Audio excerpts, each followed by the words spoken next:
residents in some of the poorest areas of eThekwini now pleading for access to drinking water. Big water disruptions have been occurring across the city since the floods last month. Some areas have now been without water for many weeks. Newzroom Afrika's Karinda Jagmohan joins us now. Karinda, good afternoon to you. What's the situation on the ground there this afternoon?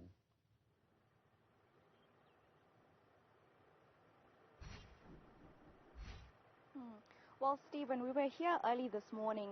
It's the shallow part of the Ohlange River that we're standing in Amawoti. My colleague Gift Nkosi will show you one woman here alone. She's the last remaining woman who has been washing her clothes in this river because many communities here in Inanda do not have access to water. But they say that this is not happening because of the floods, that this has been an issue for a long time. Tami Madubane is among the residents here. Thank you for joining us, sir. Can you just paint a picture for us about the water issue in Inanda, the crisis? What's been happening here? Oh, well, thank you for that interview. For the issue of water, yeah, that thing has been here for quite a number of years. It's not just a new thing. As now this has escalated even abroad to another communities outside around Inanda as a whole. But we have been having this serious issue. So I think when it's like this, like right now, as we are having this problem, we've got a shortage of water tankers. So this shortage of water tankers, I don't know how much of these tankers are being supplied currently, as now we have this serious crisis now. But fortunately, where I stay, nearby the former Mayor Zandile Kumete, we had that stoppage of water from the system. But now the pumping station doesn't supply us. It comes and go, it comes and go and comes. And for these communities, as some they coming from far away, and then they carrying clothing and stuff like that, and then they coming to make washing, as you see that one standing over there. So now it become it will be maybe a 12-month issue, which will be not easily to be, clarified in order to make people settled about it. Tell me, what about drinking water? Because we see that some of the water that some of the communities are getting, it's not clean, it's not clear. Are you seeing that problem on the ground? Yes, we did see that. We did see that some people, they even decided to take this river water and cook it, or putting something like detols, and not detols, what we call jig, in order to try to get use of it. So for the rest of this place of Amawoti, people, they are having that serious issue of about water. And speak to me about the frustration of residents, yourself included, who are going through this. Hey, it's really frustrating. Yeah. It's really frustrating to have a barrel with maybe like 3 containers, drums of 20-liter drums, moving away from the uphills, driving those barrels, coming for the chasing that maybe one water tanker in order to get that little of water, and then they, that is frustrating.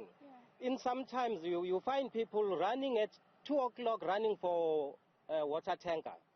It did happen to our area that when we had a breakage of a pipe. People, we had that, people, they got water at 2 o'clock at night. So of which you can see that it's not just because of the flooding. It's been an ongoing thing.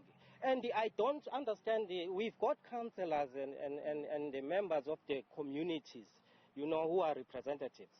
But seemingly like, I don't know whether their voice are been heard or not been heard, or maybe the superior people who are in charge of, this supplying and so on, doesn't listen to them, or maybe they've got choices of places or communities to supply at.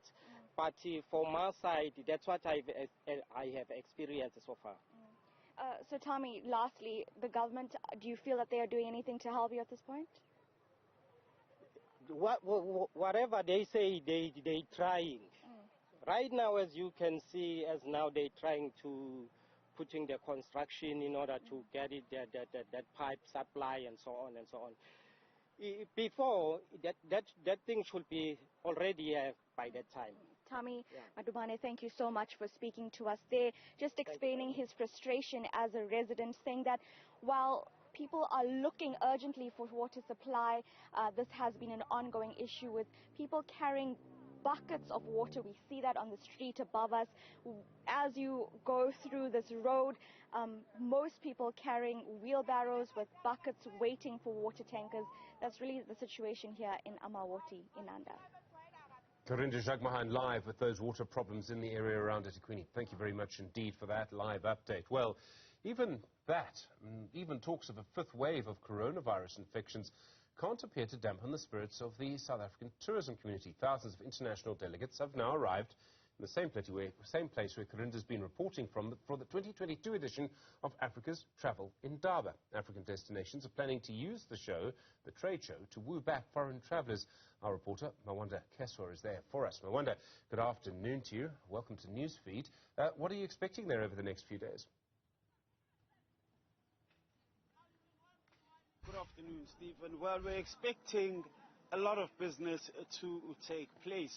We're looking at a situation where there will be at least 129 uniquely African products and services. So that bodes well for the African continent as it showcases what it has to offer as far as travel and tourism are concerned. You will recall for the past 2 years, the Travel Indaba has not been taking place for reasons that we know are due to COVID-19. We do expect that the Minister of Tourism, Umamlindiwe Sisulu, will be opening the Africa Travel Indaba officially tomorrow morning. We do expect at least 100 meetings to take place, matchmaking meetings that will take place there. We do expect an income of about 72.5 million rand for the province and the city combined. So there is quite a lot of activity that is going to take place, a number of activations, a number of meetings, a number of delegates, at least 18 African countries, at least 18 other international countries or countries outside of Africa that we usually say is the rest of the world.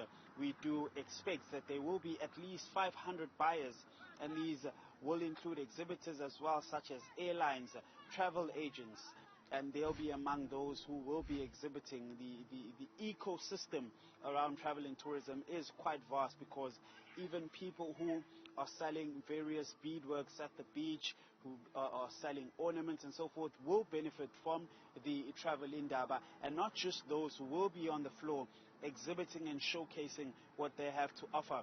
The MEC for Economic Development and Tourism in the province, Mr. Ravi Pillay, says that they're looking at this as a way to reintroduce Africa to the rest of the world. Africa is renowned for housing the big five.